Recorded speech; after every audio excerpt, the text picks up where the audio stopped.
నమ్మకం అమ్మ లాంటిది. మా మీద మీ నమ్మకం మిమ్మల్ని తప్పకుండా అమ్మని చేస్తుంది.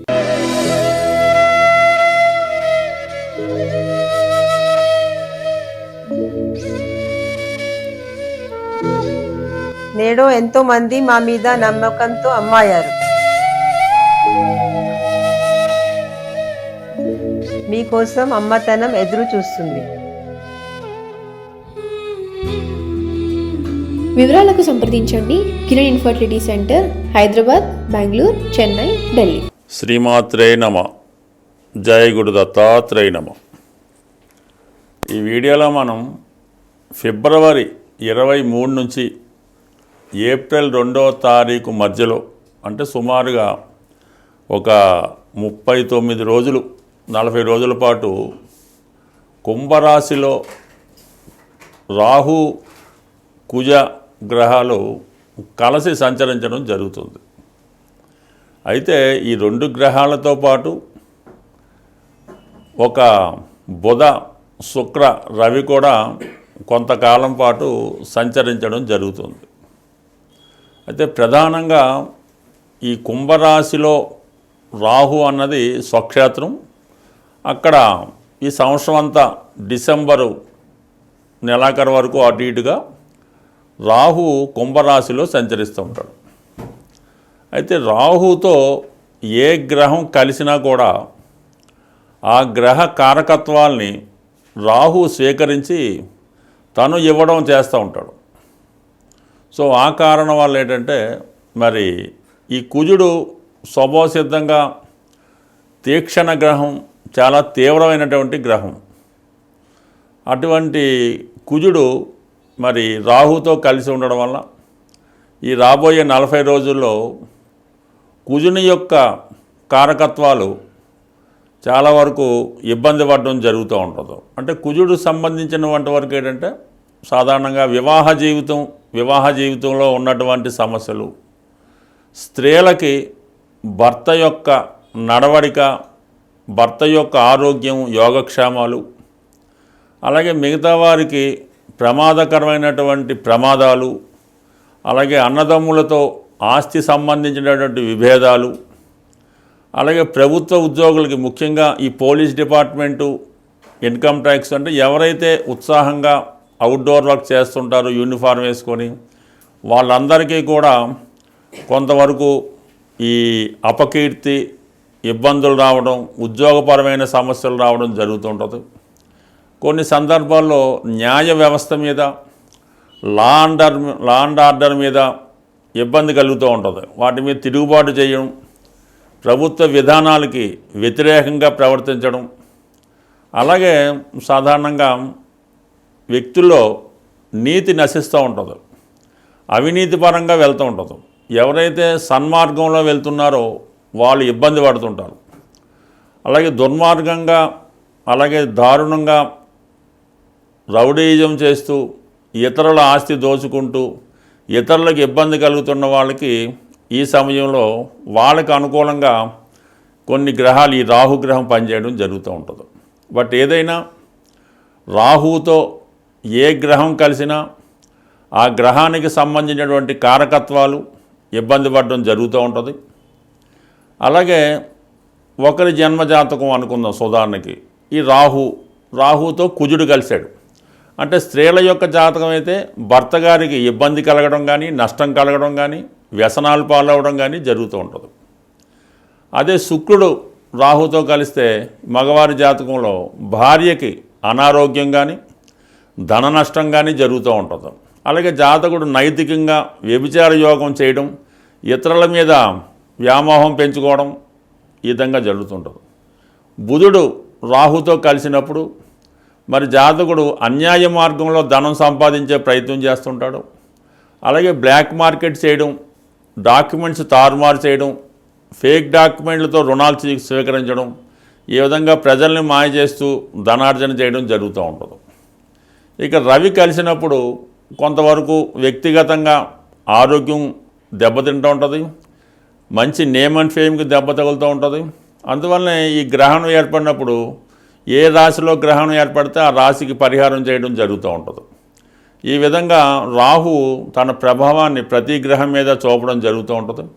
ప్రస్తుతం ప్రధానంగా ఈ కుజుడికి రాహుకి ఇప్పుడు ఏర్పడినటువంటి ఈ సంయోగం ఇంచుమించుగా మనకి ఏప్రిల్ 2వ తారీఖు వరకు ఉంటుంది. కాబట్టి అప్పటి వరకు ఏ రాశివారు ఎటువంటి జాగ్రత్తలు తీసుకోవాలి, వారికి వచ్చినటువంటి సమస్యల్ని ఏ విధంగా సాల్వ్ చేసుకోవాలి అన్నది మనం ఈ వీడియోలో పరిశీలించే ప్రయత్నం చేద్దాం. అయితే ఈ ప్రారంభంలో అంటే ఫిబ్రవరి 23 నుంచి ఏర్పడినటువంటి ఈ పంచగ్రహ కూటమిలో మనకి ప్రధానంగా మనం 2 తీసుకున్నాం. అయితే మిగతా గ్రహాలు కూడా ఆ ప్రభావం అది ఉంటుంది.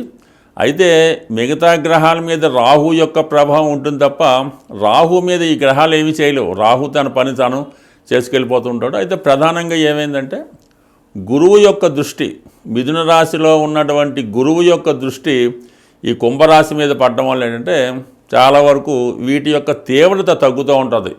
చాలా వరకు మరీ ప్రమాదం రాకుండా చిన్న చిన్న సమస్యలతో పరిష్కారం అవడం జరుగుతూ ఉంటుంది. అయితే ఇది అందరికీ జరుగుతుందంటే కంపల్సరీగా కాదు. ఎవరైతే ఈ ఇబ్బందులు వచ్చినప్పుడు భగవంతుని యొక్క పూజా కార్యక్రమాలు కానీ పరిహారాలు కానీ లేదు భగవంతుణ్ణి గట్టిగా నమ్ముతారో వారు మాత్రం ఖచ్చితంగా ఈ సమస్యల నుంచి బయటపడడం జరుగుతూ ఉంటుంది. బట్ ఏదైనప్పటికీ కూడా ఈ కుజుడు రాహు యొక్క కలయిక కొంతవరకు దేశ గోచారం మీద ప్రభావం చూపుతుంటుంది. పెద్ద పెద్ద ప్రమాదాలు, యాక్సిడెంట్లు జరుగుతుంటాయి. ప్రభుత్వాలకు కూడా ఇబ్బంది కలిగే అవకాశం ఉంటుంది. స్వస్తి. శ్రీమాత్రే నమ. జయ గురు దత్తాత్రేయ నమ. ఈ వీడియోలో మనం కన్యారాశి వారికి 6వ స్థానం అయినటువంటి కుంభరాశిలో ఏర్పడినటువంటి కుజ రాహుల కలయిక ఈ రాశి వారి మీద ఎటువంటి ప్రభావం చూపుతుంది అని తెలుసుకునే ప్రయత్నం చేద్దాం. అయితే మరి కొన్ని రోజులుగా కన్యారాశి వారికి 6వ స్థానంలో రాహుగ్రహ సంచారం కొంతవరకు శత్రువులపై విజయాన్ని, అంటే మీతో ఎవరు పోటీ పడినా వాళ్ళకే నష్టం కలిగే విధంగా ఉండడం జరిగింది. ఎప్పుడైతే కుజుడు అక్కడ చేరాడో ఆటోమేటిక్గా మీకు శత్రువుల యొక్క బలం పెరుగుతూ ఉంటుంది.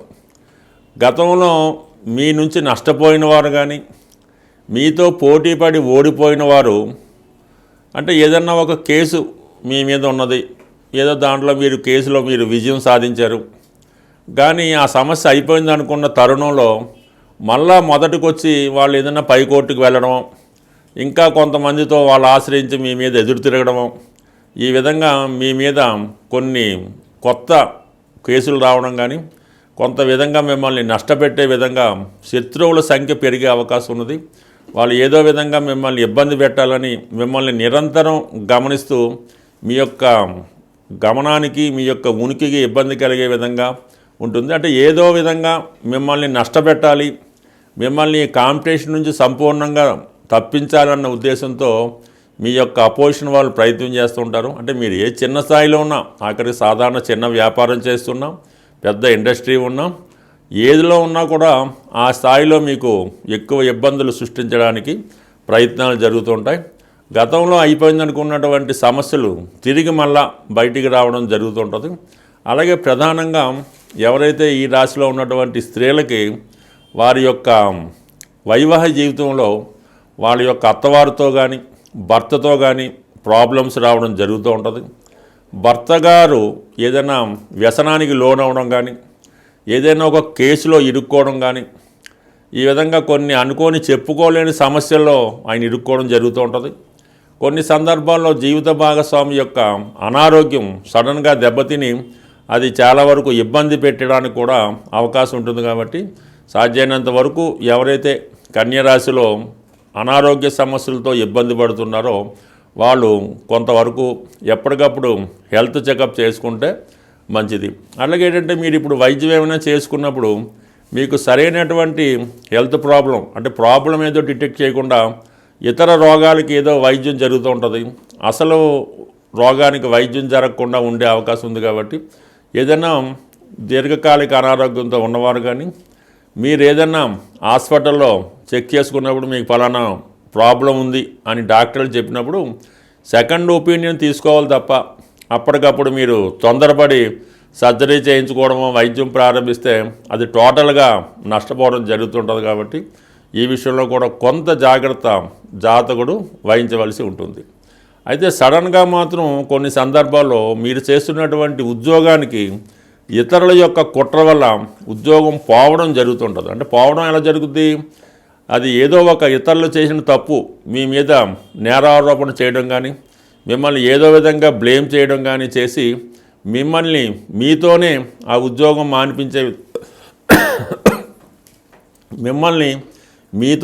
ఆ ఉద్యోగం మానిపించే విధంగా కుట్ర జరుగుతుంటుంది. బట్ తప్పని పరిస్థితుల్లో కంప్లీట్గా మీరు పాత ఉద్యోగాన్ని విడిచిపెట్టి కొత్త ఉద్యోగానికి ప్రయత్నం చేస్తున్నప్పుడు గతంలో కన్నా బెటర్ జాబ్ అన్నది ఈ సమయంలో రావడం జరుగుతుంటుంది. అయితే కొన్ని ఇబ్బందుల తర్వాత మాత్రం మీరు మళ్ళీ కొత్త ఉద్యోగాన్ని సంపాదించుకుంటారు. ఏదేమైనా మీ యొక్క టాలెంట్తో సమయస్ఫూర్తితో ధైర్యంతో ముందుకెళ్ళినప్పుడు మాత్రమే విజయం సాధిస్తారు తప్ప ఇతరులు మిమ్మల్ని ఎంత భయభ్రాంతులకు గురి చేసినా ఇబ్బందులు కడిగినా ఏమాత్రం భయపడకుండా ధైర్యంతో ముందుకెళ్ళండి. ఏ తప్పు చేయనప్పుడు నిర్భయంగా ఉండడం వల్ల మీకు ఎటువంటి ఇబ్బంది కలగదు. బట్ ఏదేమైనప్పుడు కూడా కొంతవరకు ప్రతిపక్షం వారిని, శత్రువుల్ని, అపోజిషన్ వారిని జాగ్రత్తగా గమనిస్తూ మీ పనులు మీరు చేసుకుంటూ మీ దగ్గర ఏ చిన్న తప్పు లేకుండా జాగ్రత్త పడడం వల్ల ఎటువంటి ఇబ్బంది లేకుండా కంప్లీట్గా ఈ రాబోయే ఈ రాహు కుజుల కలయిక ఏప్రిల్ 3వ తారీఖు వరకు ఇబ్బంది పెట్టిన తర్వాత మళ్ళీ మీకు చాలా ఫేవర్ చేసే అవకాశం ఉంటుంది. స్వస్తి. శ్రీమాత్రే నమః. ఏదైనా జాతకంలో నడుస్తున్నటువంటి దశలు అంతర్దశలే ప్రధానం. గోచార రీత్యా అష్టమ శని వచ్చినా, ఏలినాటి శని వచ్చినా, రాహు ప్రభావం ఉన్నా జాతకుడు తన చర్యల ద్వారా, తన నడవడిక ద్వారా, ప్రవర్తన ద్వారా కంప్లీట్గా గోచారంలో వచ్చే నష్టాలని, ఇబ్బందుల్ని తొలగించుకోవచ్చు. లేని పక్షంలో దైవ బలంతో కూడా గోచారాన్ని తిప్పికొట్టి మంచి ఫలితాలుగా మార్చుకోవచ్చు. అందువల్ల గోచారం గురించి పెద్దగా ఇబ్బంది పడక్కర్లేదు. మనం ఇప్పుడు చెప్పినటువంటి వీడియోలో ఈ రాహు కుజుల కలయిక అన్నది కేవలం గోచారం ఫలితం మాత్రమే. ఇది కేవలం ఒక 43 రోజులు 45 రోజులు ఉంటుంది. దీన్ని కంప్లీట్గా ఆ సమయంలో మీరు తగు జాగ్రత్తలు తీసుకోవడం వల్ల దాన్ని ఇంకా మనం పాజిటివ్గా కూడా మార్చుకోవచ్చు. ప్రధానంగా రాహుగ్రహానికి ఇప్పుడు రాహువే జాతకుని ఇబ్బంది పెడుతుంటాడు, ప్రలోభపెడుతుంటాడు, నష్టపరుస్తుంటాడు. కొన్ని సందర్భాల్లో అఖండ ఐశ్వర్యాన్ని కూడా ఇస్తుంటాడు. అంటే రాహుకి అధిదేవతగా దుర్గాదేవి ఉంటుంది కాబట్టి కంప్లీట్గా జాతకుడు వారి స్థాయిని బట్టి అమ్మవారికి, దుర్గా అమ్మవారికి శుక్రవారం రోజు కుంకుమార్చన చేయడం, వీలైతే నిమ్మకాయల దండ వేయడం, ఇంకా తీవ్రత ఎక్కువగా ఉంటే అమ్మవారికి ఒకసారి చండీ హోమం చేయించుకోవడం, నిరంతరం దుర్గా అష్టోత్తరం చదువుకోవడం, ఇంకా సమస్యలు ఎక్కువగా ఉన్నాయి, గండాల్లాంటివి ఉన్నాయి, పోలీస్ కేసులు ఉన్నాయనుకుంటే దేవి ఖడ్గమాల అనే స్తోత్రాన్ని పారాయణ చేయడం వల్ల, ఇంకా సాత్వికంగా ఇంకా పైకి రావాలనుకుంటే లలితా సహస్రనామ పారాయణ ద్వారా కంప్లీట్గా అమ్మవారిని ప్రసన్నం చేసుకోవచ్చు. అమ్మవారు ప్రసన్నం చేసుకుంటే రాహు ప్రసన్నం అవుతాడు. రాహు అనుగ్రహించాడంటే చాలా అఖండ ఐశ్వర్యం అనమాట. జాతకుని ఎక్కడికో తీసుకెళ్ళి కూర్చోబెట్టడం జరుగుతూ ఉంటుంది. కాబట్టి కంప్లీట్గా ఏదైనా మనస వాచ కర్మణ ఆరాధించవలసి ఉంటుంది. కంప్లీట్గా మీరు అమ్మవారి ఆరాధన ద్వారా అప్పుడప్పుడు వీలైతే మీరు ఏ ఊరు వెళ్ళినా, ఏ కార్యక్రమానికి వెళ్ళినా అక్కడ ఉన్నటువంటి అమ్మవారిని కంప్లీట్గా దర్శించుకోవాల్సి ఉంటుంది. అది గ్రామ దేవత అయినా, ప్రధాన దేవత అయినా మాత్రం మీరు ఏ ఊరు వెళ్ళినా అక్కడ చూడవలసి ఉంటుంది. ప్రధానంగా మీరు ఎక్కడైతే జన్మించారో ఆ ప్రాంతంలో ఉన్నటువంటి గ్రామ దేవతని కంప్లీట్గా పూజ చేసుకోవాల్సింది. అంటే అమ్మవారు అన్ని రూపాల్లో ఉంటుంది కాబట్టి ప్రధానంగా గ్రామ దేవత ఇంపార్టెంటు. అలాగే మీ పట్టణంలో సమీపంలో ఉన్నటువంటి పెద్ద ఆలయాలు అంటే విజయవాడ, శ్రీశైలం ఇటువంటి క్షేత్రాలు కంపల్సరీగా దర్శించడం వల్ల మీకున్నటువంటి ఎటువంటి సమస్య అయినా పరిష్కారం అవుతుంది. గోచార రీత్యా వచ్చే సమస్య మాత్రం 100% పరిష్కారం అవుతుంది. ఇప్పుడు రాహు వల్ల వచ్చేది అమ్మవారి వల్ల.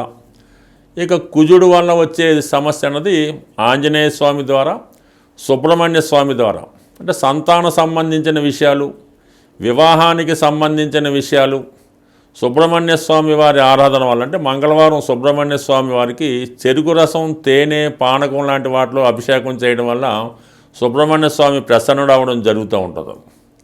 అలాగే అన్నదమ్ముల వల్ల ప్రాబ్లమ్స్, రుణ సమస్యలు, అలాగే వివాహం సరిగ్గా జరగడం లేదు, ఉద్యోగం లేదు, ఉద్యోగం పోయింది అంటే ఎటువంటి సర్వ కార్యక్రమాల కన్నా ఆంజనేయ స్వామి వారిని పూజించడం వలన రాహు తొందరగా యాక్టివేట్ అవ్వడం జరుగుతుంటుంది. అందువలన ఆంజనేయ స్వామిని మీరు ప్రసన్నం చేసుకోవాలంటే ఆర్థికపరమైన, వివాహపరమైన, కుటుంబ సమస్యలతో ఉన్నవాళ్ళు మంగళవారం రోజు ఆంజనేయ స్వామి వారిని సింధూరంతో అభిషేకం చేసిన తర్వాత తమలపాకులతో అర్చన చేసి స్వామికి వడమాల నైవేద్యంగా పెట్టడం వల్ల, అంటే వడమాల వేయటం, వడపప్పు నైవేద్యంగా పెట్టడం వల్ల ఇది సాల్వ్ అవుతుంది. ఉద్యోగపరమైనటువంటి సమస్యలకు మాత్రం కంప్లీట్గా శనివారం రోజు స్వామికి సింధూరంతో అభిషేకం చేసి దాని తర్వాత తమలపాకులతో అర్చన చేసి దాని తర్వాత స్వామికి పులిహార నైవేద్యం పెట్టడం వల్ల కానీ, గారెలు నైవేద్యంగా పెట్టడం వల్ల కంప్లీట్గా మీ యొక్క సమస్య అన్నది పరిష్కారం అవుతుంది. ఇది కొంతవరకు సాధారణ వ్యక్తులు చేసుకునే సమస్యలు. ఇంకా మనం చేసుకోగలమంటే మాత్రం మరి రామాయణంలో ఉన్నటువంటి సుందరకాండ పారాయణ చేయడం ద్వారా కుజుడి యొక్క సమస్య కంప్లీట్గా సాల్వ్ అవుతుంది. బట్ ఏదైనా ఇప్పుడు కుజ రాహుల గురించి మనం మాట్లాడుకున్నాం కాబట్టి అటు అమ్మవారికి, అటు ఆంజనేయ స్వామి వారికి, మరి సుబ్రహ్మణ్య స్వామి వారికి, అలాగే రాహుకి రెమెడీ చేసినప్పుడు కేతువు కూడా చేయవలసి ఉంటుంది కాబట్టి ఆంజనేయ స్వామి వారికి ఇవి నిరంతరం రోజు చేసుకునేవే. అయితే పర్టికులర్గా కొంత ఎక్స్ట్రాగా చేయడం వల్ల అంటే ఆ గ్రహాలకు ప్రత్యేకంగా అవి అందడం వల్ల ఆ గ్రహాలు పరిహారం అయి మనకి మంచి ఎనర్జీని ఇవ్వడం జరుగుతూ ఉంటుంది. స్వస్తి.